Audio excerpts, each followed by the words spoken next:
AJ Castro, what happens in Vegas? Yeah, man, what happens in Vegas makes you who you are. Whether it stays in Vegas or doesn't stay in Vegas, it adds to your history, and your history informs you of who you are. So have fun, be safe, but have fun and let it build your character of who you are and what you will become. Vegas is there's something for everybody in Vegas. For me, it's shows. I love shows, and I love to eat. I love the food, the buffets. So for me, what happens in Vegas is enjoying a great show and letting the performance influence my future performances. So let it influence you.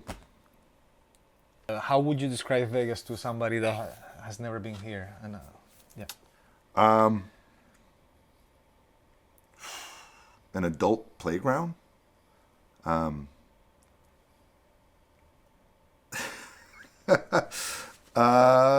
With a lot of smoke and dehydration.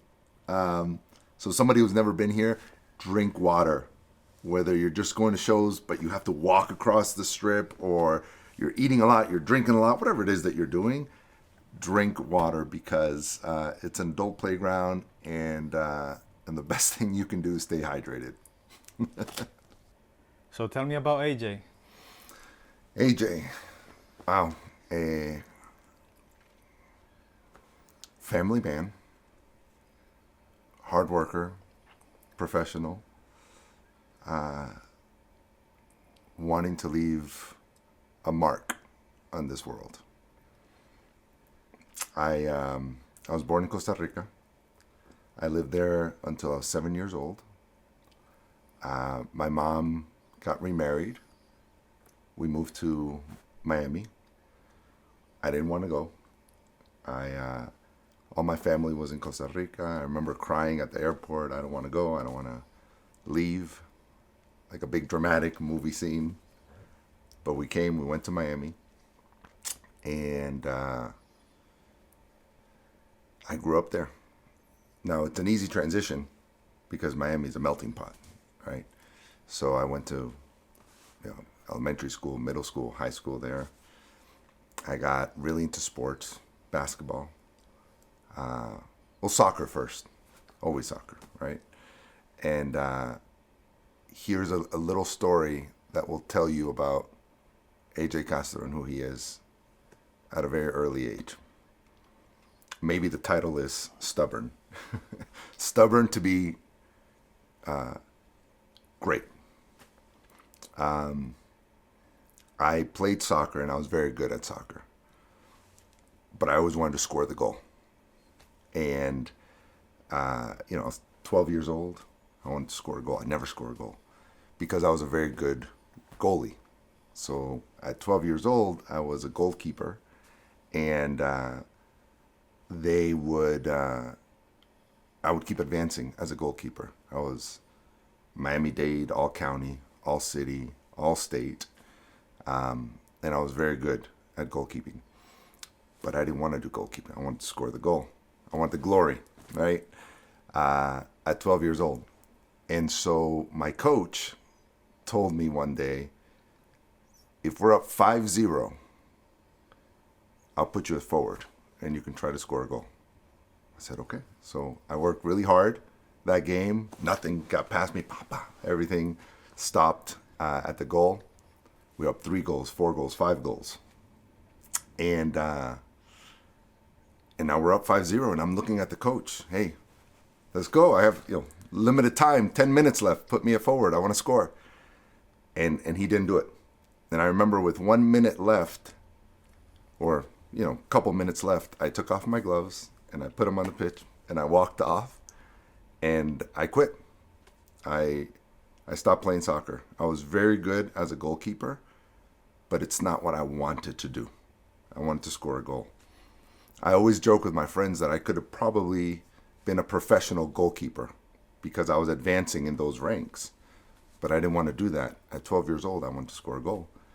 And I felt like I had a contract. I felt like I had a promise from my coach that if we're up 5 goals, he's going to let me score a goal or attempt to score a goal. And when he broke that promise, he broke that contract, the sport didn't matter to me because it's not what I wanted to do.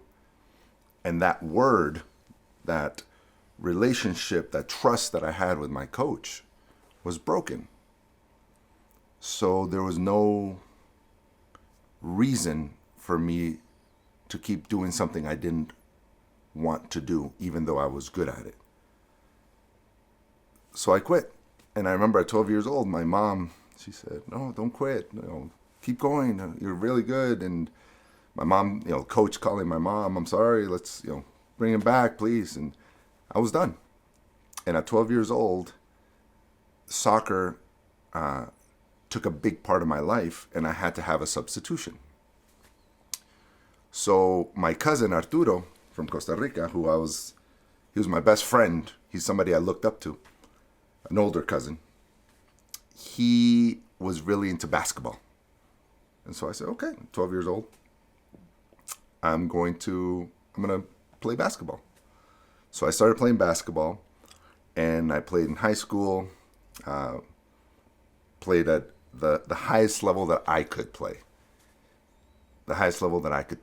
And I realized somewhere around college that I wasn't going to play at a higher level.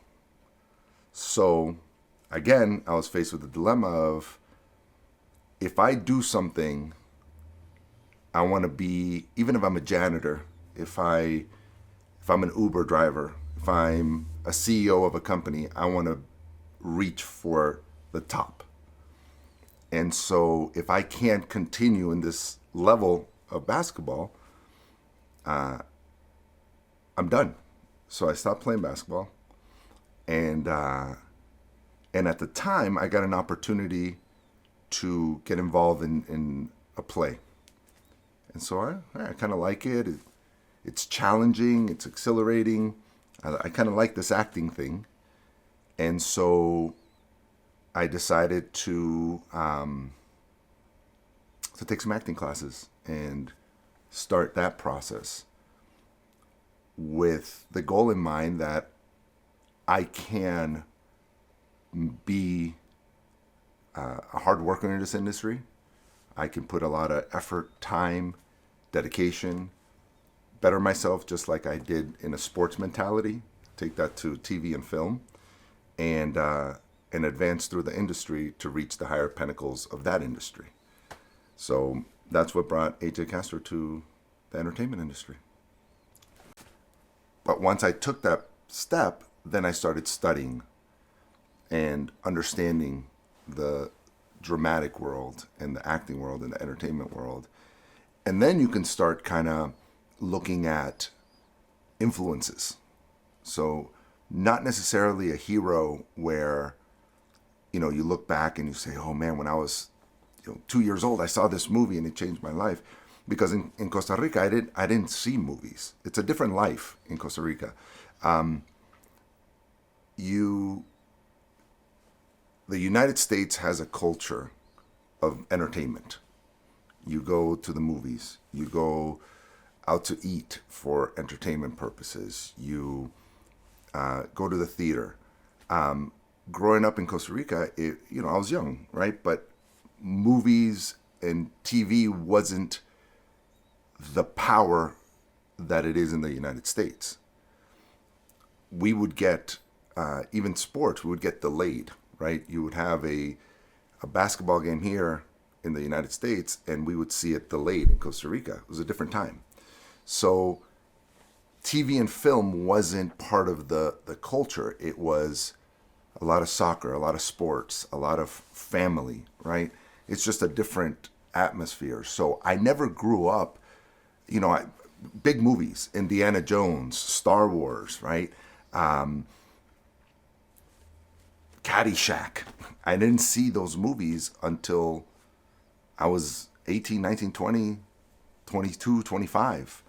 because it wasn't in my world. So I never looked at somebody saying, I want to be like that actor or that director. But when I was living in the States and decided to make that transition and understand the world of entertainment, then you start looking at TV and film a little different. You start looking at the value of what that actor or that actress or that director or the cinematographer is bringing to the project. The lighting, right? That's an art, and you start noticing that. The acting, obviously. So when you look at first influences, Jim Carrey. Jim Carrey was somebody that when I was young, I saw, Ace Ventura, Pet Detective, and The Mask, and the way this guy was able to bring all these characters to life was fun. And I think it always, no matter what you do, you start from a place of fun. And so I saw this guy, he's having fun. He's bringing all these characters to life, and I wanted to do that. Then when you start understanding the preparation that goes into these characters, you start seeing that a character is not always fun and wild like Jim Carrey, but Denzel Washington. More serious, more direct, more powerful, more laser. That's somebody you start looking at and saying, wow, this guy brings a lot of power to the role. Then after Denzel Washington, Will Smith was coming up in the world. Action film. Wow, this guy is a star. That's when you start seeing what a star really looks like. Bad Boys 2, Pursuit of Happiness, all those movies. And then from there, you kind of start gravitating to people that you admire things, or me start, how can I do what they do? Moulin Rouge was a huge influence on me because of the singing and the spectacle and the show. I was like, man, that would be an amazing thing to do. And I'm not a singer, so like I see Nicole Kidman out there singing in this film. I remember seeing Moulin Rouge in Miami Beach. They put a big screen on the beach, and they did like on the sand, and you would see everything. And that was one of the first films that I was like, movies are magic. They're bringing this Moulin Rouge to life through film and dance and music and singing. And I was sitting on the beach, the ocean's right here, but I didn't care. I was here. I was glued to the screen. The composer in that, everybody, cinematographer, lighting, director, actors, actresses, background, everybody contributing. And that's when I really started seeing that the entertainment industry was a team sport, and everybody had to play their role to make this masterpiece. No different than Michael Jordan and the Bulls, everybody contributing. No different than Cristiano Ronaldo in Portugal. Everybody has to play their spot, or it doesn't work. And so that's kind of the influences that I come from. I think today I look at someone like Hugh Jackman, and I respect a lot what he does, because he can do that Wolverine action film, or he can do The Greatest Showman and sing and dance. So there's that Moulin Rouge influence again. That's somebody I aspire to be like. Hugh Jackman, Javier Bardem, representing the Latin, the Hispanic community, and earning that respect through film. In a Hispanic community, there's two options. You're a doctor or you're a lawyer, and that's what my mom wanted for me. My dad was, my stepdad was my dad. So he comes from a military background. He was in the U.S. Navy, submarine service. So discipline, right? And doctor, you have to be a doctor. My mom, doctor, lawyer, professional. And so that's what I understood.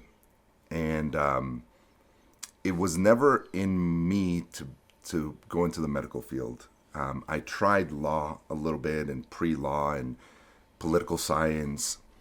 and I liked it, and I was good at it. I remember one of my teachers in my first year of college said that I should go into politics, and wanted me, to groom me to. It was a political science class, and she wanted to groom me to go into politics.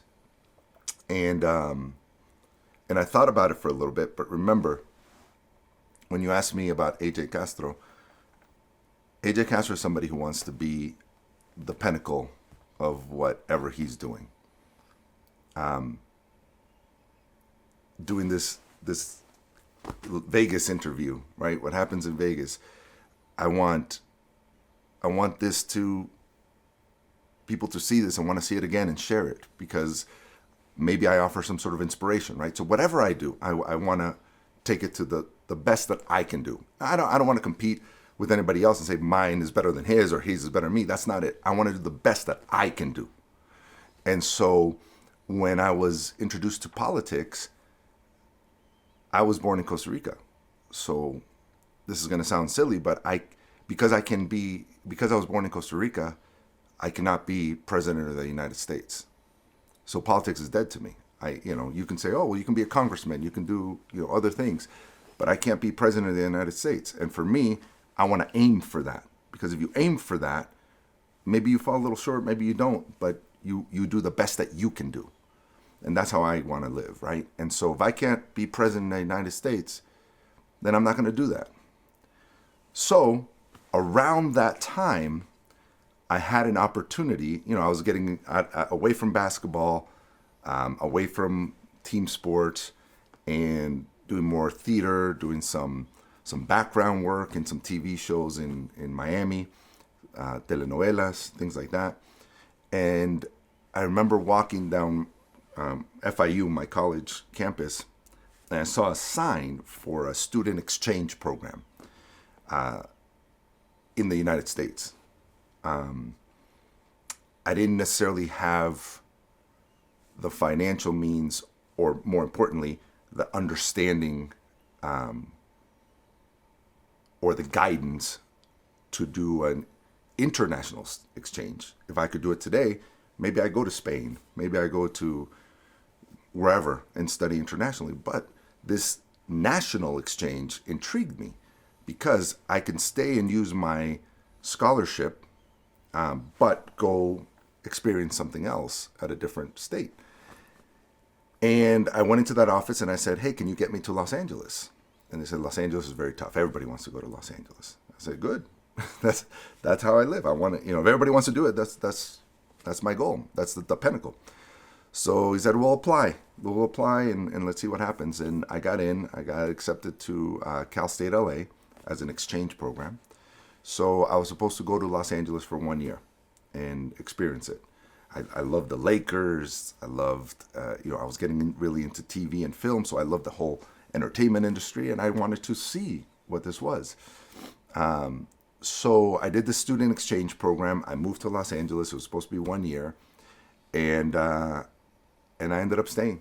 So I was 21 at the time. I did the student exchange, and I stayed in Los Angeles. I started taking classes, working background, and learning the industry.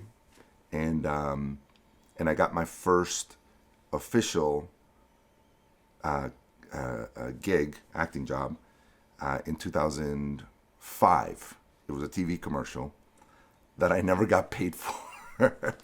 I was supposed to get paid. It was non-union, and I went and I did it. I remember I had a test in school the night before, and it was a night shoot, and then I had class in the morning at 8 a.m., so I had to be up all night. It was exhilarating. I played a superhero for a bank commercial, and I remember, I don't know if the check got lost in the mail or whatever, but to this day, 15, 16 years later, I remember I never got paid for that.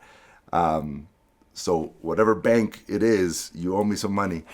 But then my first official job came in 2006, and it was a straight-to-video movie called Snakes on a Train.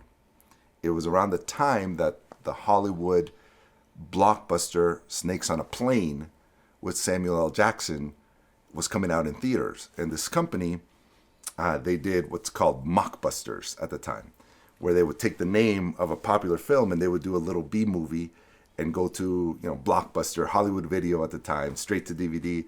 And I think they would hope that the name resonated with people and people would get it. And I always joke, if social media was back then what it is today, that would have blown up, because Snakes on a Train became a very popular movie, even though it's not a good movie.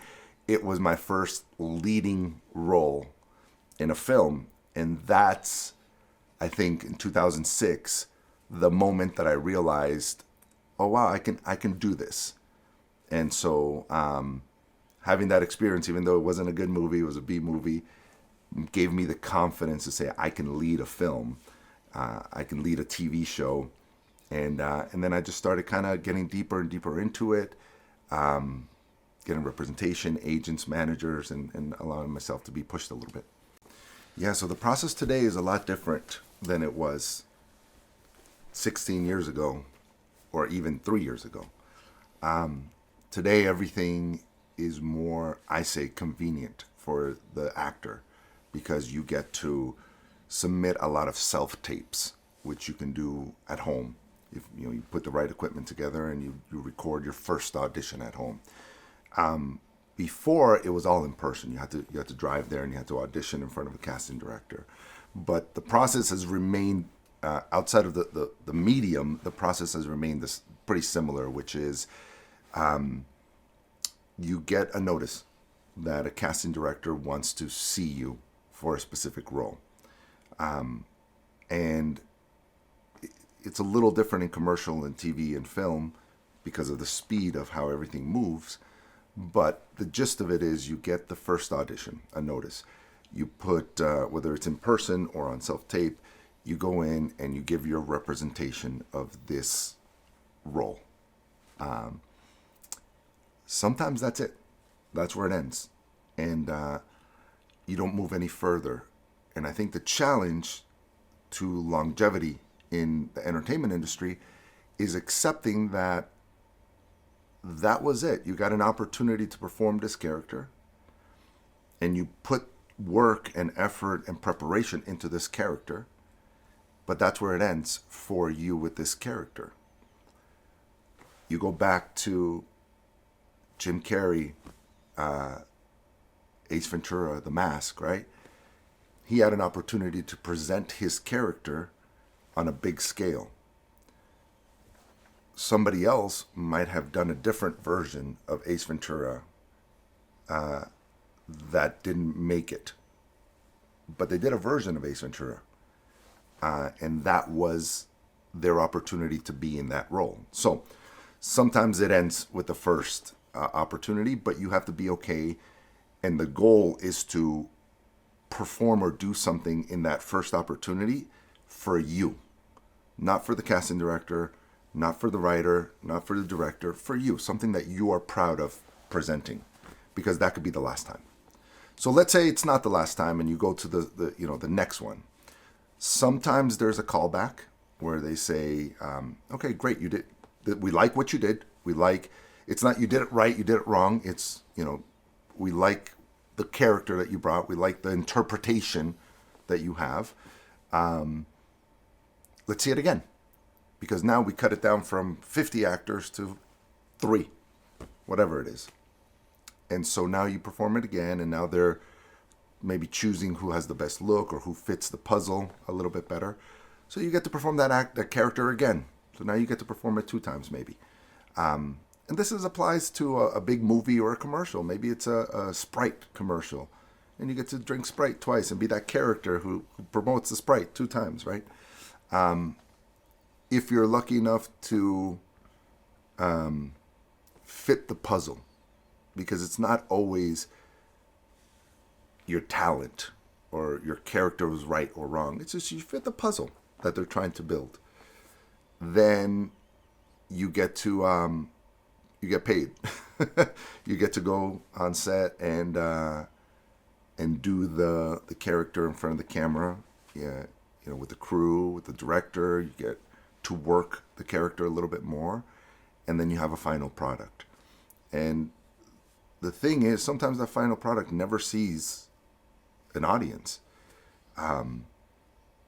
Commercials are big in this. You do a TV commercial, and the commercial never airs for whatever reason. The company got a new CEO or budget or whatever. They just, hey, we're going to cut it here. So you got to perform that character. You did it for you. You did it for a paycheck maybe, but maybe the audience never sees it. So the full spectrum of everything in a perfect world.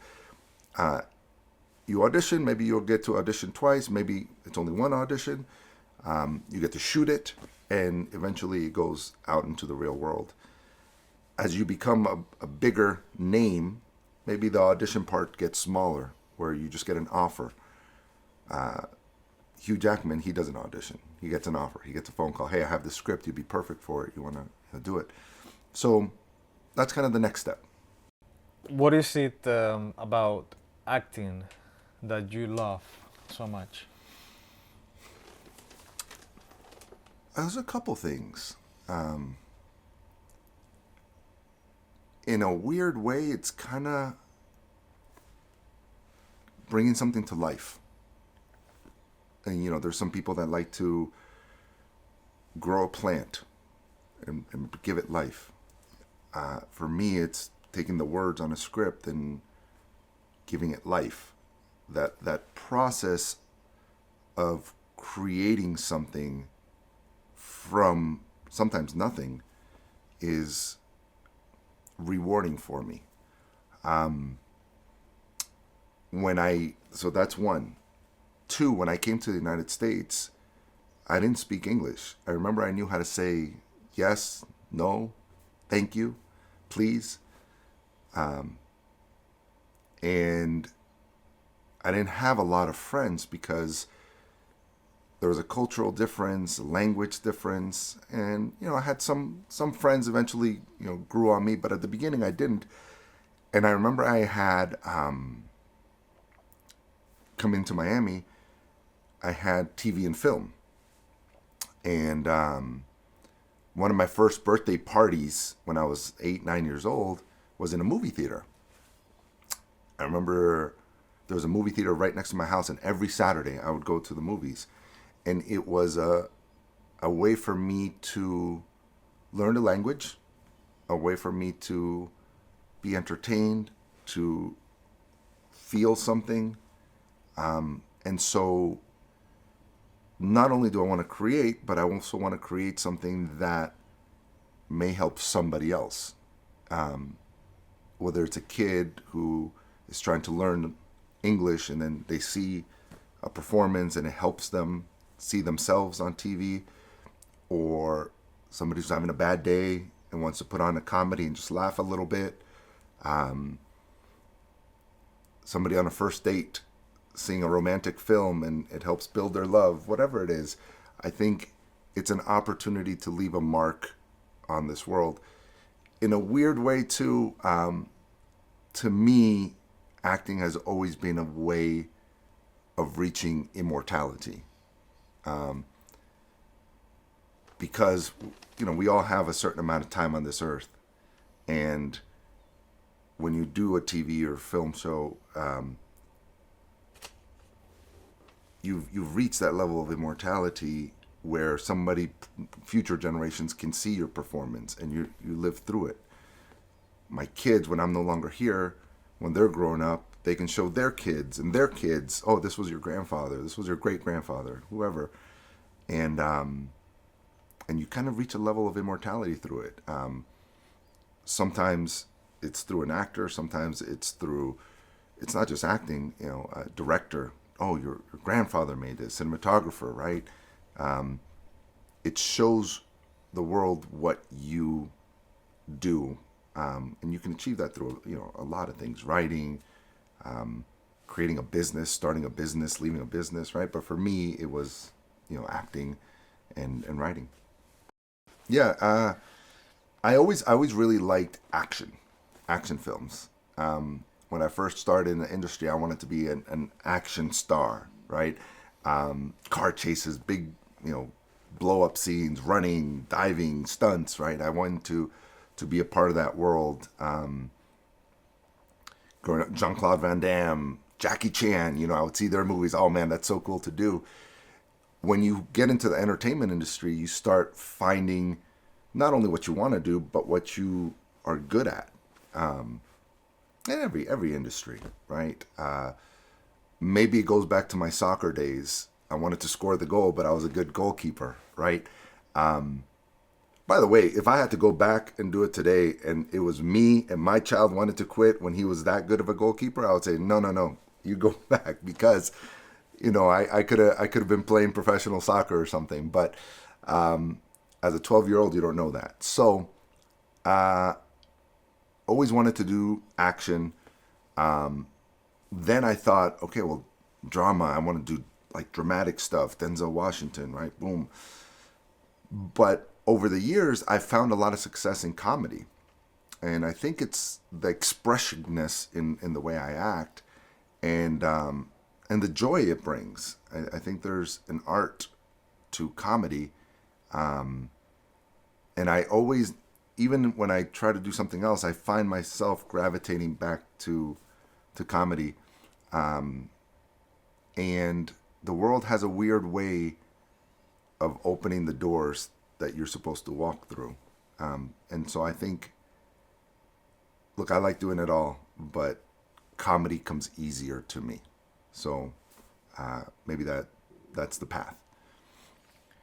Can you talk about, you've done film, you've done theater, especially in comedy, what are the differences?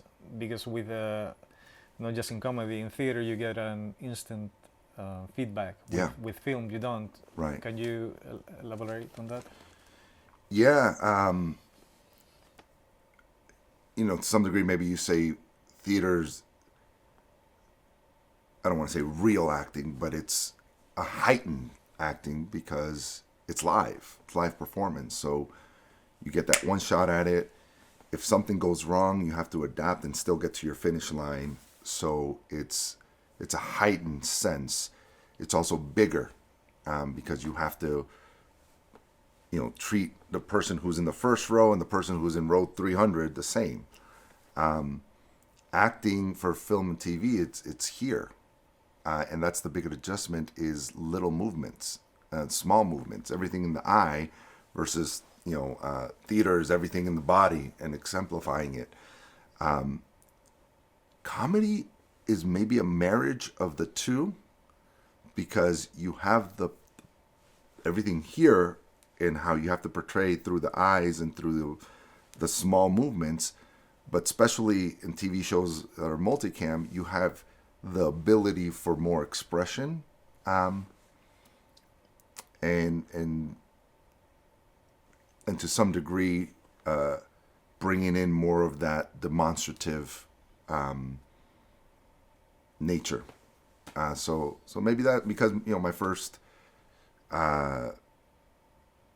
opportunities were in theater, maybe that's why I gravitate more towards comedy because it is a little bit of a bigger medium. So that's the difference. It's basically performing with your body versus performing with your eyes, as I kind of see it. You don't have a favorite format. You enjoy both. I enjoy both because they're so different. It's like, I can say I like lasagna better than pizza, or a margarita better than an old fashioned, whatever it is that you like better, right? But at the end of the day, they're different and you can enjoy each one for what it is. So no, I like everything for what it is. I respect the art for what it brings. Theater, film, TV, each one's a little bit different. TV moves fast. Film, you have a little bit longer with that character. Theater's in front of live actors or live audience. And so I enjoy this, sitting here talking to you. It's different, we have an opportunity to talk and connect in a different level. But everything has its draw, and it's just adapting to it, and enjoying it for what it is. Yeah, I guess you can't really compare. There's also always that question where what's better, the film or the book? Right, So exactly. it's just two different formats, right? Right, right. And a lot of people tell you the book because it's the original, right? For me, it's always been the film because, remember, I didn't speak English, so picking up that book was always a little harder for me. So for me, it's always been the film. But yeah, it's a different medium. It's a different experience. When you get picked for a role, how do you prepare for that character? What kind of research and etc. go into it? It depends on how fast it moves. Sometimes a TV show, you get cast in the TV show today and you're shooting tomorrow. Or today you shoot next week. So it's very, very fast. And there's not a lot of time for character development outside of what you can produce from the script. Other times there's a good opportunity to research and especially in film, go in and really find history and things that add to the character. Two instances come to mind. My first leading role on Snakes on a Train back in 2006, I played a witch doctor, right? I don't know what a witch doctor is, a voodoo witch doctor thing. And it was a Mayan witch doctor, which I don't even know if it's a real thing, but a Mayan witch doctor. So because I had more time, I found somebody with Mayan background in Los Angeles, and I talked to them a little bit about the language, prayer, understanding what the Mayan culture was in order to bring that character to life. And it was a shitty movie, but I wanted to do the best that I could do for that movie. And so sometimes it's understanding the culture of where your character comes from, because culture gives you different spins. And go back to, people from all walks of life treat the world differently. My Hispanic upbringing and culture in Costa Rica wasn't revolving around TV and film, where you have different people in different backgrounds who are more immersed in that, right? So understanding the person's culture to me is very important. Understanding that character's culture and where they come from is very important. If I can get that, then I can be true to that character. There's a story. I didn't get this film, this audition, but I got to audition back in 2020. I auditioned for Richard Montañez, the creator of Flaming Hot Cheetos. There's that movie that came out, Flaming Hot. The right actor got the role, but I got to audition for that. And it was important for me to understand who that man is, and where he came from. So just in the audition process, I had a little bit of time. I had about a week, and I found a way to reach out to him and talk to him and connect with him and have a conversation with him, and tell him, hey, listen, I may never get this role, but I'm auditioning for it, and this is my opportunity in the audition to bring you to life through the words. So he was very gracious, talked to me a little bit. I read a lot about him, his background, where he came from, and I was able to do my interpretation. And going back to what we talked about before, that's where it ended for me. But I felt proud of the work that I did and the research I did, as opposed to just making my version of who that guy is.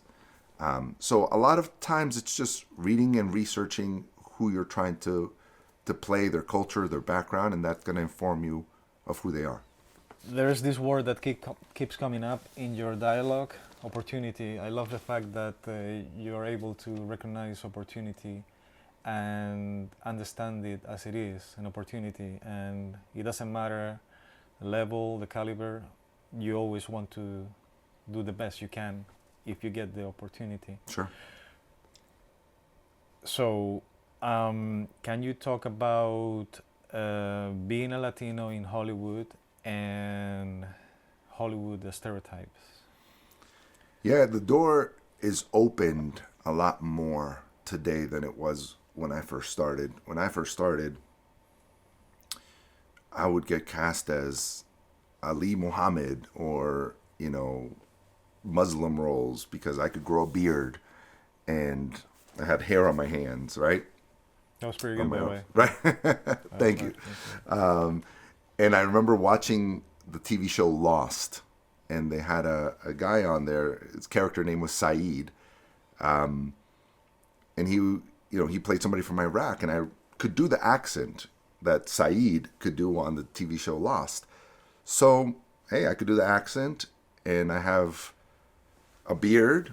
So if they threw a towel on my head, all of a sudden I'm from Iraq or Middle Eastern, and that was okay when I first started. But hey, I took the opportunity from somebody else who truly could understand that character better than I could. So I think we're in a better situation now where we're trying to get accurate representation of characters through people who can actually play them. Not play them because an actor can morph into different things, but bring authenticity to the role. So, we see a lot of more opportunity for diverse cultures today, but the Latino community is still far behind, I think. One of the biggest problems I have with it is when somebody says Hispanic, especially I think in Los Angeles, when somebody says Hispanic or Latino, there is an interchangeable word, Mexican. And I love Mexico. I love my Mexican friends. I love my Mexican people. But I'm not Mexican. I'm Costa Rican. There's Guatemalan, Venezuelan, Peruvian. We're not Mexican. But I think there's an understanding of Hispanic Mexican. And so I think the obstacle that's still on the table is understanding that there is different shades of Hispanic. Just because I say somebody's from the United States, there's a big difference in somebody from New York and somebody from Texas. So breaking through that and bringing light to Costa Rica, right? That's important to me. And allowing people to understand that Costa Rica is just not a tourist destination with beautiful beaches and volcanoes and hot springs. But hey, Costa Rica produces quality individuals as well who deliver to business and deliver to politics and deliver to art. I think that's important to me, to be honored or to honor my roots. I always like to think of myself as like a tree with Costa Rican roots planted in the United States, right? With big U.S. flag coming up as the leaves. And I like to pay tribute to my Hispanic race, but more importantly, shed light on Costa Rica. I think that's super important to me. With that said, I kind of have a problem with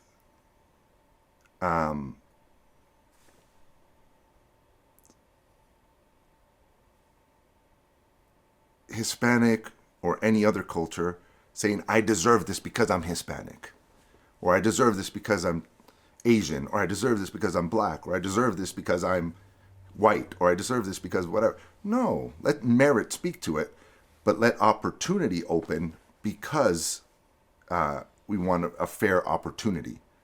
But then let merit dictate the results. So I don't think I deserve anything more because I'm Hispanic than my friend who's a different culture. I think we're all equal. I think we all deserve the same opportunity. but I also don't think I deserve less because I'm Hispanic and other cultures might be perceived as different or better, right? I don't believe that. So I think Hollywood is taking the right steps.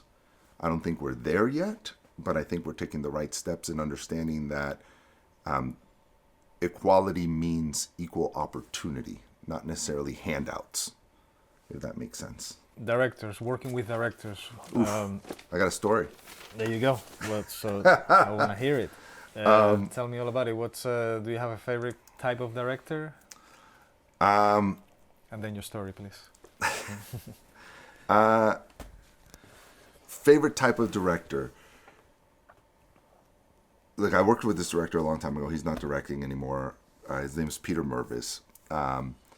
He was my first director I worked with. And I liked him because it was collaborative. It wasn't like a do it this way, but more like, okay, I see this. What do you see? Can we build it together? I like that. I like building together. Obviously, you wanna work with the big names. I wanna experience what it's like to work with a range of directors. But I do have a story about Steven Spielberg, which I love. I love this story. And maybe he sees this and remembers this story, but it was the Critics' Choice Awards, I think in 2012. The movie Lincoln was up for, a bunch of awards. Best movie, best director, best actor. Lincoln was one of the top movies that year. And my wife, who used to be in corporate America, her company sponsored part of the Critics' Choice Awards. So she got 2 tickets, and we went to the Critics' Choice Awards. And it was great. It was such a wonderful, fun experience. But I remember sitting there as a young actor, and I was on table 67, and Steven Spielberg was on table number 2. So, Critics' Choice Awards had different tables, and you sit, I was in the back of the room, he was right by the stage. And they record it in advance. So every now and then they pause for commercial breaks, right? And so I remember sitting there, and it was one of the commercial breaks, and that's when you can get up and go to the bathroom because the show's in commercials. And my wife had to go to the bathroom, so she got up and went to the bathroom. I'm sitting there, and I'm looking around. I see Ben Affleck, for Argo, I think that year, he's over there, and this guy's over here, this guy's over here. And I remember, man, Steven Spielberg is right there. When do I get an opportunity to ever go say hi to Steven Spielberg? So, commercial break, everybody's in the bathroom. I get up, walk 67 tables, and Steven Spielberg is sitting there with, the whole cast of Lincoln, Tommy Lee Jones, everybody's sitting right here. Daniel Day-Lewis and Steven Spielberg. So I walk up to him and I tap him on the shoulder. Pop, pop, pop. And he looks up. He probably thought I was a waiter or something. And I said, "Hey, Mr. Spielberg, I just wanted to introduce myself. My name's AJ Castro, and I'm going to be your leading man one day." And he looks up at me, and he turns around, he grabs his glasses, puts them on, looks back, and he says, "Okay, I'll remember your face." And then I said, "Thank you," shook his hand, walked away, and that was the end of it. And for me, going up, back 67 tables to my seat, I was like, "Oh, shit, I talked to Steven Spielberg, right?" And I was sitting there. My wife comes back to the bathroom. She goes, "What did you do?" And I said, "I went to talk to Steven Spielberg." And for me, it was a wonderful moment to say hi and introduce and show who I am and my confidence to Steven Spielberg. I would love to understand what that conversation at that table was after I left. It's like, "Oh, this crazy guy," or Daniel Day-Lewis, like, what the fuck was that? And did Steven Spielberg say he'll remember my face so that he never cast me because who's this asshole, tapping my shoulder? Or he'll remember my face because, he'll see me again one day. Who knows? But different experiences for different people. But I believe in opportunity, and that was an opportunity to introduce myself. And I do believe that if I ever cross paths or get an opportunity to work with Steven Spielberg, I do believe he'll remember that story for the Critics' Choice Awards. What does it take to be an actor? Man, I always say an actor, being in the entertainment business is just being an entrepreneur, and you control the product, you control the business, you control everything. So you just have to have an understanding for the business. It's not just about the art; it's understanding how it works, educating yourself, and longevity, having the ability to be in it for the long term, because it doesn't always mean you are a star making all this millions of dollars or making all this money in acting. Sometimes it's just a job that you're doing and getting paid, and sometimes you need another job to kind of facilitate the art and the ability to stay in the business. A support system, it's something you need. I've been very lucky that my wife and my kids are very supportive of me. They love me. I don't need to seek acceptance from an audition because I have that at home. I have great friends. I think it's being well-rounded and understanding that an audition or a job doesn't define you. I think a lot of people put a lot of pressure on I got to book this, or I'm going to be a celebrity overnight. It doesn't define you. It doesn't make you. It's just continuing. Being a working actor doesn't mean always being on set. It means being an actor. So I think that's important, having the longevity of it. How do you balance your professional life with your family life? It used to be a lot harder when you don't understand it. When you're trying to juggle everything, making money, maybe having a day job to pay the bills, working auditions, trying to be true to your partner, trying to be a good father, right? It's tough. And I don't remember where I saw it, but I like to look at people who've been successful in other industries and model myself after things that they've done successfully. One of my biggest influences, Mark Cuban, everything that he's done in business. Kobe Bryant, right? Everything that he was able to achieve he won an Oscar after winning championships, right? So his mentality. Steve Jobs with Apple, what he was able to achieve through thinking outside the box. So one of the things I picked up in just looking at other people, CEOs of companies and businessmen, is having a time to do something and dedicating yourself to that. So for example, when it's time for my daughters, it's time for my daughters. Playing with them, doing homework with them. I have to have that time for them, because I can't be playing with them and looking at a script. Oh, hold on, baby. Yeah. Oh, yeah. Because I'm not doing 100% here and I'm not doing 100% here. So allocating that time. And sometimes that means staying up till 10, 11, 12, 1 in the morning writing, because I had to put my daughters to sleep. And that's more important. And I have to dedicate 100% to that, to be a good father and a good presence for them. I never want my daughter, being in her gymnastics class and doing a somersault or doing a cartwheel and looking at me and I'm on my phone looking at a script, right? I don't want that. So what I've learned is to compartmentalize.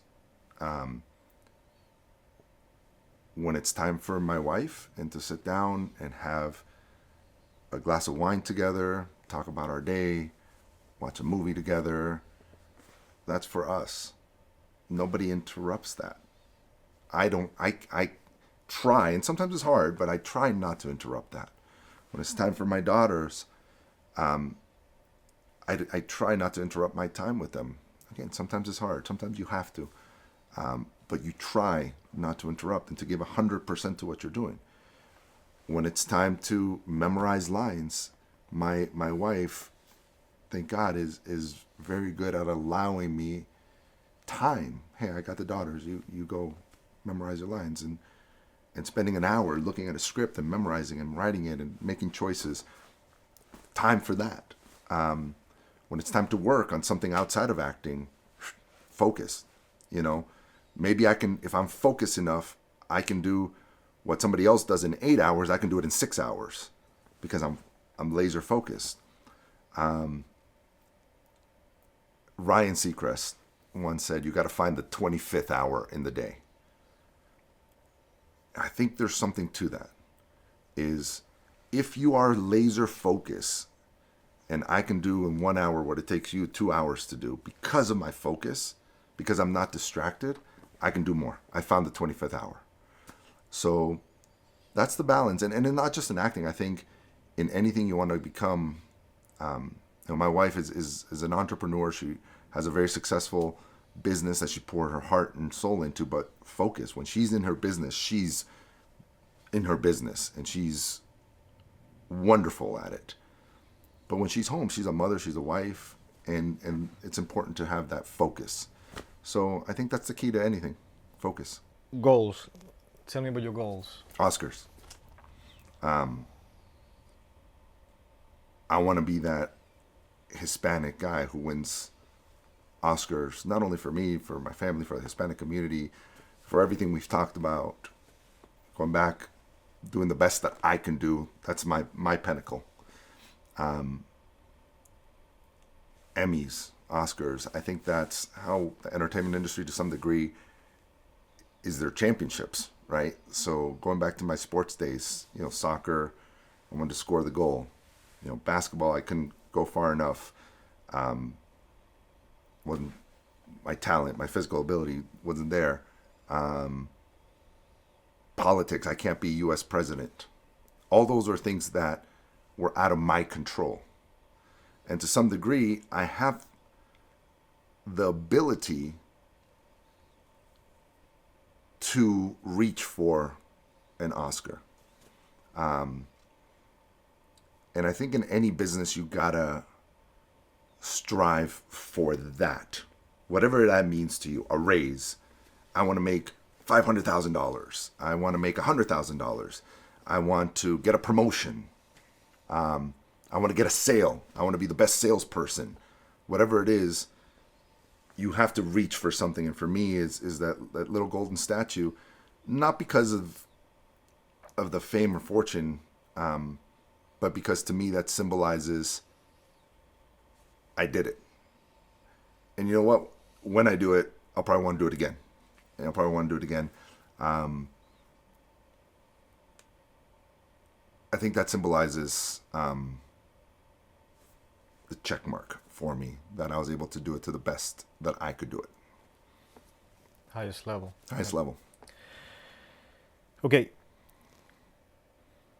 What advice would you give to a starting AJ Castro in your acting career? If you had a time machine, you could go back. What would you say to yourself, to your 21-year-old self? Man, time machine would be nice, huh? Oh yeah, I want one.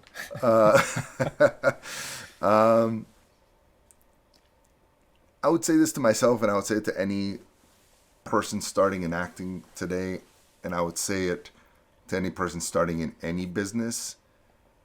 Continuing education is important. Maybe I was spoiled because when I first started acting, I booked a lot of stuff very early on, just through maybe charisma, maybe through ability. I booked. I got a lot of roles. Non-union, smaller roles, but I was able to do stuff. So I thought, I got this.